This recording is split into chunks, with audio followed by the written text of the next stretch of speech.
If the status quo today was good enough and measuring things like how many features you've turned on within your EHR was good enough, we wouldn't be having a conversation where patients are saying like, hey, 47% of us would tell you we're being physically harmed by this financial experience.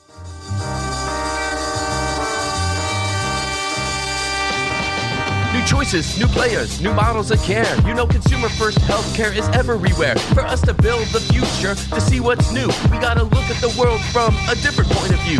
Consumer innovation ain't going away. I say it's here to stay. Today it leads the way. We gotta drop the silos. We're all the same team. Experience, business, tech, and marketing. So join us now. Join the revolution. Consumer first health is the evolution. Status quo or like status no. Yeah, this is the healthcare rap. Yo, come on, let's go.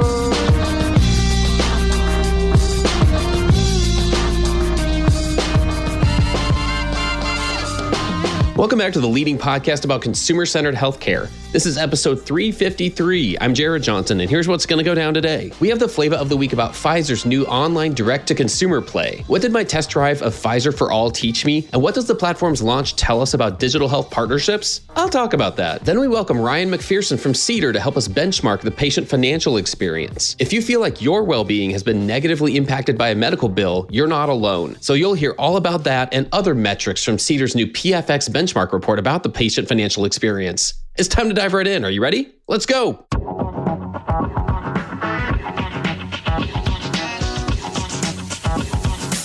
Flava of the week.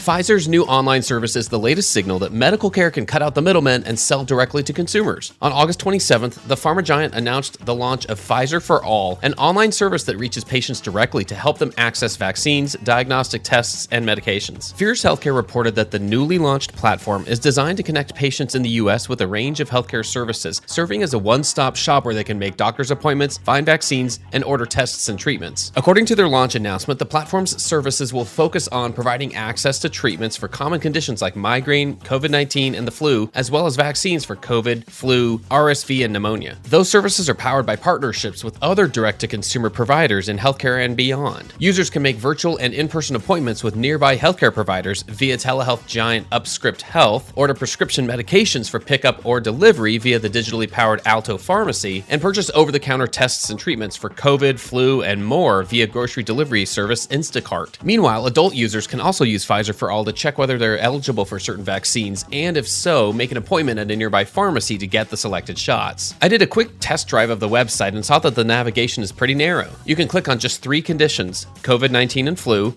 migraine, and vaccines. I selected migraine, and one of the choices was to talk to a doctor right now for $35. It makes it clear that they use UpScript Health, and it shows 4 steps to get going. Create an UpScript account, answer a quick, air quotes quick, questionnaire, aka medical history, check out, and then speak with the doctor. Overall, the narrow set of tasks you can complete keeps the navigation pretty simple. As a main takeaway, I can focus on the fact that several articles mention PfizerForAll in the same breath as LillyDirect, which I find interesting because it's kind of like comparing different medical specialties. You'll recall that Eli Lilly's direct-to-consumer platform launched in January with telehealth and pharmacy services, but while PfizerForAll offers vaccines and other relief for COVID-19 and flu, LillyDirect's main focus is diabetes and obesity care. So I wouldn't say they're totally alike just yet. Instead, my main takeaway is that this platform is powered by digital health partnerships, which tells me that they may indeed be the key to direct-to-consumer offerings for the foreseeable future. After all, if a Fortune 100 company would rather partner than build the infrastructure from scratch, does it make sense for anyone else to really try and do it? Either way, this is the latest example of virtual, consumer-focused care offerings that might just have a leg to stand on when the dust settles on this crazy game board of healthcare. Let's explore what's possible with new direct-to-consumer offerings when we power them with digital health partnerships.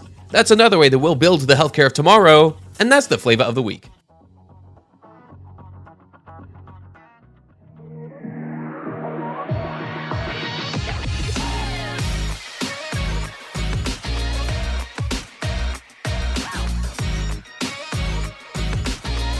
The flow.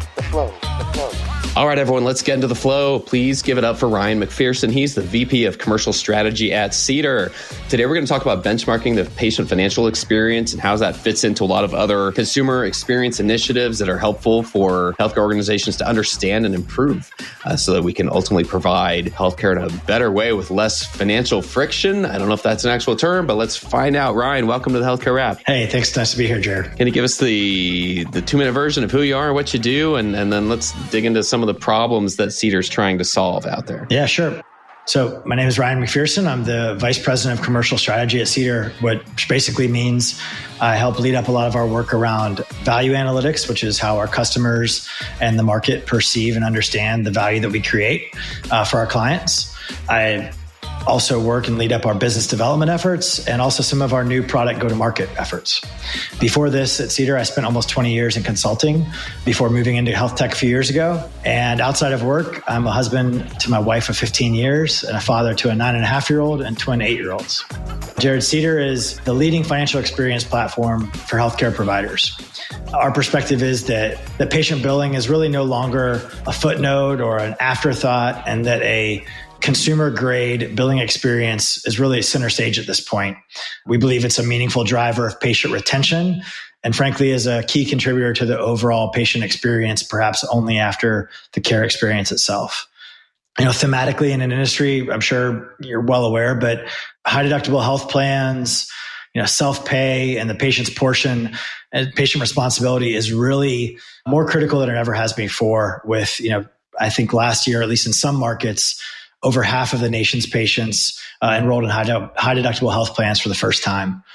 Not to mention the fact that in our experience, the top performing health systems are collecting about 40 cents of every dollar that's owed to them by patients. And so we believe that this is a problem that requires a partner who is, singularly focused on innovation to meet consumer needs as it relates to the patient's financial experience. And so at the end of the day, what that means for us is we have an end-to-end platform for the patient's financial experience that starts with, things like pre-visit estimates and walks all the way through providing a consumer grade post-visit billing and payment experience. And part of what, is our secret sauce and what makes our platform so innovative is that we not only focus on the provider, but we also integrate into that experience payers, lending institutions like HSA banks and FSAs, government assistance programs, all of these different connection points that ultimately affect the patient at the end of the day.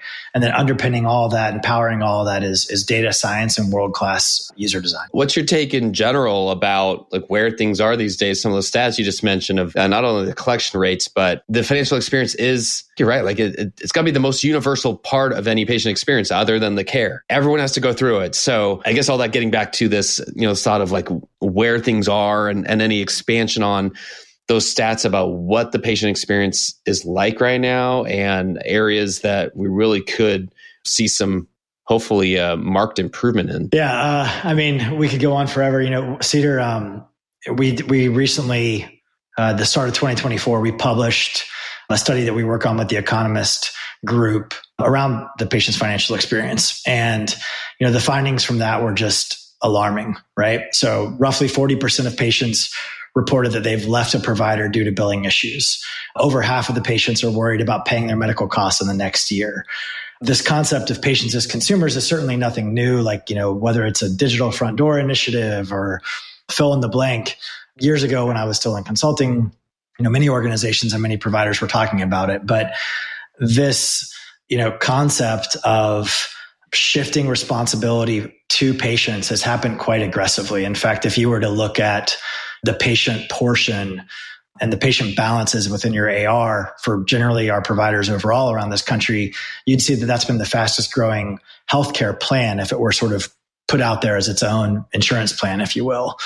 And so you've got this unique combination where patients are being so negatively affected, and at the same time, it's playing just a dominant role in the overall financial health of organizations that are operating on razor thin margins to begin with. And so from our perspective, that it's not just about building patient loyalty because that's intuitively the right thing to do, but it's also at this point more materially important to your bottom line as a provider than it ever has before. And so from our perspective, again, this is a little bit of me riffing on my old consulting hat, but from our perspective, it all starts with an objective understanding of the outcomes of your patient's financial experience. If you want to build a strategy, if you accept the hypothesis that this is a really important thing for the reasons I just mentioned, then step one from our perspective is, how do I get an objective understanding of how I'm performing today?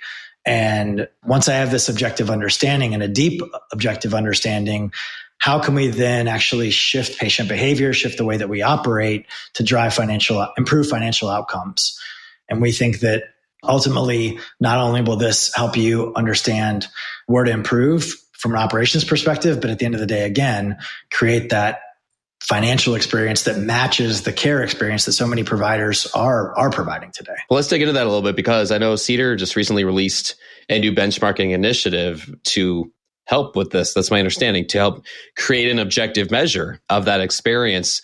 Would you tell us a little bit about that, and can we walk through some of the highlights? What we found when we started looking at this is that, as we talk to clients and non-clients in the market alike, what we found is that the majority of benchmarks that anybody used to assess their operations, certainly from a revenue cycle perspective and a financial perspective more broadly, is super indexed on insured balances, which certainly makes a ton of sense. Like, at the end of the day, that's still the majority of the operation and the majority of the business. But as I just mentioned before, patient's financial responsibility is an increasing portion of a health system's AR. And as we started to dig in, we saw that no one was responding to this growing issue with really what I'll call data-backed metrics. Most providers can tell you the number of statements they send out, the number of complaints that they get, but they've never really stopped to think about the data they have access to and how they might think about analyze that data in a more novel concept as a means of measuring the effectiveness or the efficiency of the patient financial experience. And so our sense is that everyone wants recognition and some sort of validation that they're creating a wonderful patient experience. But in the absence of a North Star in terms of what that looks like, providers are really at the mercy of vendors to sort of fill in the gaps and help them understand how they're doing. And again, in the absence of outcomes, they're looking at things like product utilization or what features they've adopted, and they're conflating that with performance outcomes. And really, at the end of the day, that doesn't set them as providers to be successful. And perhaps more importantly, it really ultimately negatively affects patients, because it still leaves them perhaps a bit in the lurch and with a provider who doesn't really understand what their experience or how effective they are. Yeah. So what makes up a type of benchmark here that's helpful? Like, are there some specifics you could dive into for us in terms of how and why it was created? Yeah, absolutely. So what we've started to really do is we've introduced this benchmarking tool, like you mentioned, we call it the PFX benchmark, so Patient Financial Experience Benchmarks. And the goal is to provide healthcare's first objective tool to understanding the patient's financial experience. So this is something we provide to anyone, whether they're a client, whether they're not a client. We view this as an extension of our mission to ultimately create a more accessible and more affordable healthcare system in this country. And so where we've started, we're very much in version 1 of our benchmarking study, but what that means is that we've identified 5 key metrics, such as the patient friendliness of the billing process, the effectiveness of how you outreach and engage your patients, and the efficiency of your current billing operations, as an example. We derive these metrics not necessarily by introducing some sort of laborious or time-intensive data acquisition process, but actually just leveraging revenue cycle data points and operational data points that, and from our understanding and speaking to providers as we built this study and built this analysis out, virtually any provider has access to today. So like I said, we source these benchmarks through a partnership we actually have with the Healthcare Management Academy, as well as an advisory committee that were some of their leading health system members. And at the end of the day, we were able to sort of take feedback from that group of health systems, leverage our patient behavior data that we have access to from, over 900 million patient touch points across 30 million patient lives that we've touched as a company, and effectively identify the areas that were most important to measure as we started this effort. And the awesome thing about this is, as more organizations participate in the study and participate in this effort, we're going to be able to expand our benchmark significantly to be more insightful regarding patients' digital engagement, the accessibility of affordable payment options to them, et cetera. So we're super excited about where we've started and equally excited about where it may go. And at the end of the day, as we've started to get more and more in market with this study, the consistent feedback that we've heard is this is really, a no regret bet to an organization to be one of the first movers and first adopters of this. I love it. Are those key metrics, some of the ones you just mentioned there, are those aligned with what KPIs we've traditionally felt are important on the rev cycle side of things? Are they kind of new and revelatory, or are these kind of similar to areas where revenue cycle teams may have already been focused? I would say it's a little bit of a combination of the both, right? So like I said, it's part of our secret sauce with this as we think about it is many organizations have been thinking about the number of statements they sent. Many organizations have been thinking about the number of phone calls they get that are billing complaints. Have they ever looked at the relationship between those two, though, as an opportunity to say, how efficient is what we're doing today in terms of digitally engaging or engaging patients in service of ultimately reducing our operating expense and our cost? That's just as one example. So what I would say using that as an example is, yes, many organizations are currently today understanding, hey, is my operating budget at, below, or above where I expected or I aspired for it to be? But I think we're offering new and novel insights related to specific pieces of it that help them understand very unique levers they have at their disposal to pull that ultimately, improves their financial well-being, but also improves the patient's experience. Makes sense. I love that. Let's turn this on its head a little bit and look at it from the consumer's side. So the ones it's their financial experience. So this is in line with the theme of our show for this season, which is focusing on engaging the modern health consumer. And where that even came from was this realization over the last 6 to 12 months that the word engagement has almost started to lose meaning. We've started to hear the term experience a lot too. It's just defined differently anywhere along the healthcare value chain. It's just described differently. I'm thinking particularly from the non-clinical type of engagements. So these are the things that are coming from the billing team, from any non-clinical aspect of healthcare. There are a lot of different engagements that happen there too, and those affect the overall experience the same, if not more, than the actual care itself. I mean, that's like the theme in healthcare, right? Is, hey, the care I got was great, the experience was terrible. And so, how do we change that? It's things like really focusing on the financial experience. From your time at Cedar and elsewhere, are there some ways that you've learned about engaging consumers that you've found interesting or insightful? Yeah, well, I mean, look, you hit the nail on the head, right? Which is, I think, maybe just to dig a little bit more into the why this is so important. So, again, I mentioned the study that we had done earlier this year. One of the other key findings that we identified is that nearly half, so 47% of consumers said that their well-being or their healing has been negatively impacted by difficulty paying a healthcare bill.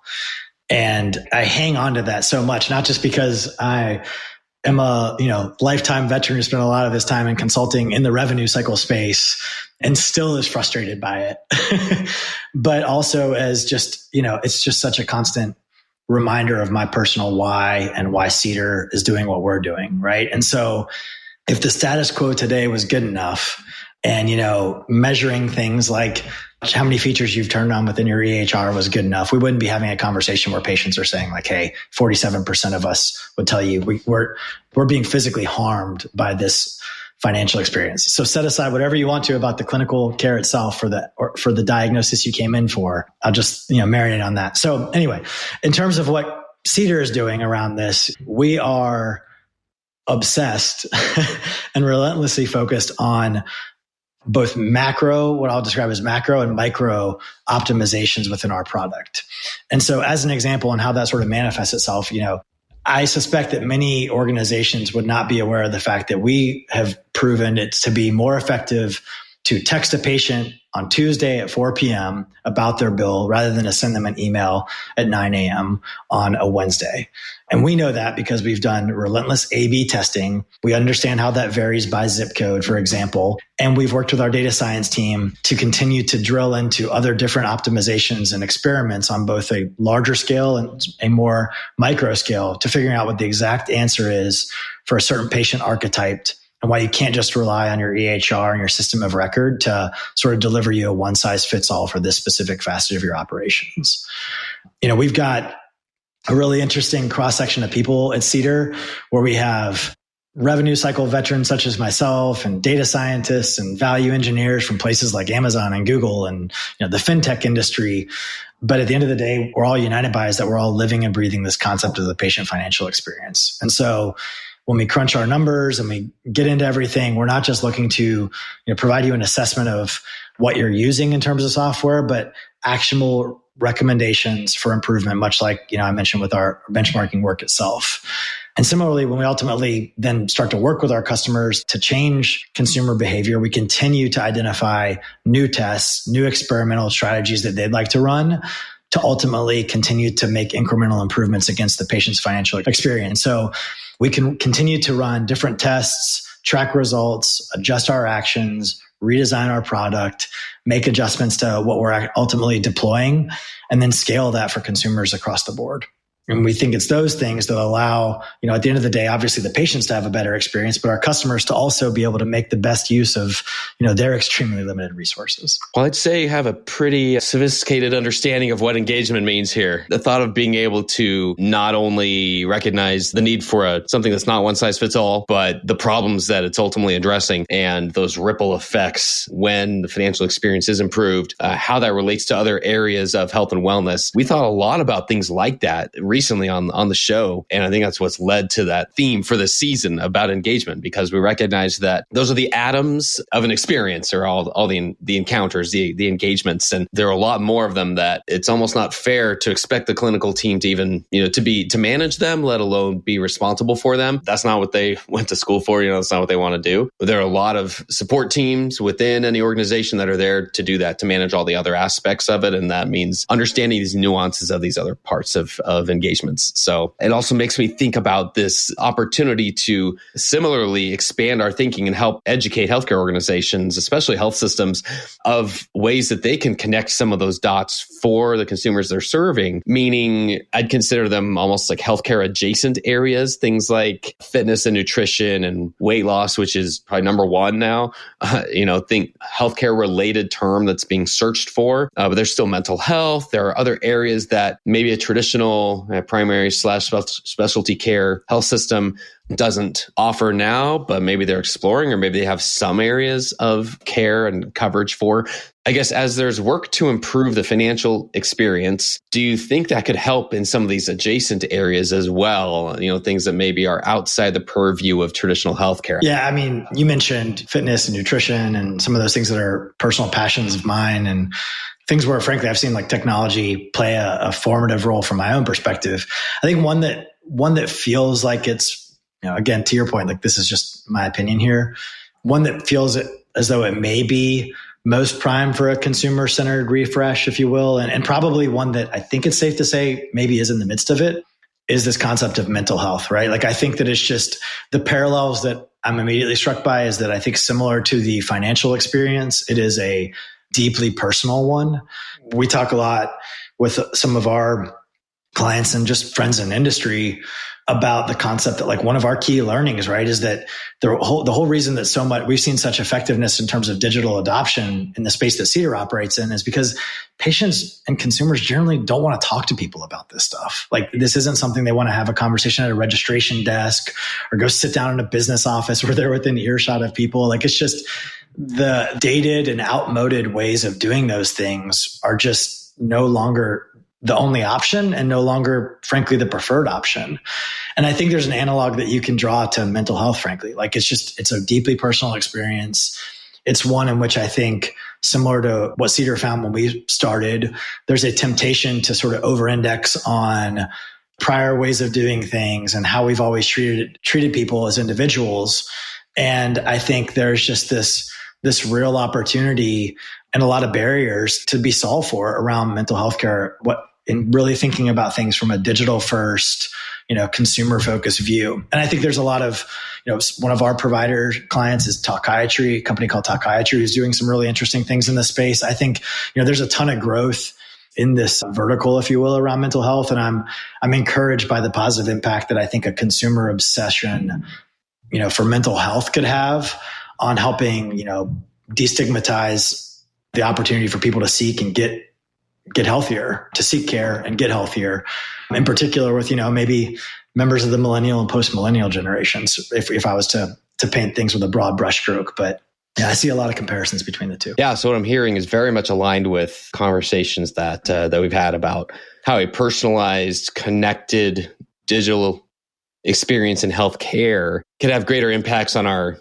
overall health and wellness, beyond the times that we are considered a patient. And that's a connective thread throughout the show. And I guess I can never point it out too often because there's still so much opportunity to improve there and see the impact that it'll have. So I love that you brought that up. It also makes me wonder, kind of backing out the conversation a little bit for you personally about what, you mentioned being a veteran in the industry, right? There are definitely times where it's frustrating or there's a lot going on. I just wonder what gives you hope personally for healthcare, for the future of healthcare in our country and where things could go from here. I'm sure you've heard of others, and if you pulled other guests on the show, if you will, they'd probably have mentioned this. But one of my favorite healthcare books reads is Catastrophic Care by David Goldhill. And one of the things that I reflect on, I was joking with my wife about this the other day, is that the book was written over a decade ago. And in this moment, I was sort of complaining. The book was written over a decade ago. And I would suggest that many of the conclusions that he drew in that book are still relevant. At face value, you may say, like, wait a second, I asked, what's the room for hope or optimism around this? And so it may sound discouraging, but I think what gives me hope around this is that what I sense is that there is a broader understanding, by patients, by providers alike, that the status quo of today is frankly just untenable. I see that manifesting itself in numerous ways as well. So whether it's the amount of investment that's pouring into healthcare in the form of new technologies and solutions, whether it's the number of new entrants we have in the form of startups, whether it's the number of problem solvers who are, jumping into healthcare and trying to take it on for the first time, I think with energy and a commitment and some external perspectives, pouring themselves into the healthcare space, I think there's a lot of room for optimism. And I think that the combination of, market pressure on incumbents, whether that's the typical brick and mortar acute care providers, that some of our more, novel care delivery entrants are creating some of that healthy tension that's driving the need for providers to rethink themselves and their existing models from a, consumer-centered lens, or the opportunity just that we see for innovation and how healthcare is provided, administered, and reimbursed, like we talked so much about today. I think those things are really at a tipping point, and they're kind of on a collision course. And while some people may see that as a little daunting, I think that is going to ultimately yield some real breakthroughs. And so because of that, I'm certainly more bullish than I ever have been before. I'll echo that. I think that's a sign of what is possible. And that is what gives us hope. Like that is what leads us to, stick in the industry, to continue to, pound this out every day, and being aware of all the problems that are possible. There are a lot of bright spots. Like that's why it's always great to speak with innovators on this show and everywhere else that you hear. There's a lot of innovation happening too. So there are a lot of really smart people trying to solve these problems and address them and improve things. And so it's always a great conversation. And that's a point well taken about the book, about some of the points that are still true even all these years later. So very cool. This has been a pleasure, Ryan. I like to end with one question, which is if you could pick a guest for us to invite on a future episode of the podcast, who would that be? I think I would. Maybe it's just the fact that I'm stuck in the mindset of an author books at the moment. But I think having Dr. David Ansell, who was the author of another favorite of my books called The Death Gap, which sounds a little morbid perhaps, would be really interesting. I think at the end of the day, what I'd specifically love to pick his brain about is the negative effects of inequality, what I would specifically love to pick his brain about are the negative effects inequality has had on healthcare outcomes. And perhaps to our last point, where there are emerging success stories of how technology can help to close that gap, or, believes that it potentially, or where he believes potentially it could. Love it. Well, that's one reason why I ask this question, is because it always ends us on a high note. I love the thought of just increasing the points of conversation that we bring into this conversation about the consumer experience. So perfect place for us to wrap this episode. I want to thank you again. It's been an absolute pleasure speaking with Ryan McPherson from Cedar. Thanks so much for joining us today. Yeah, thanks so much, Jared. I really appreciate it.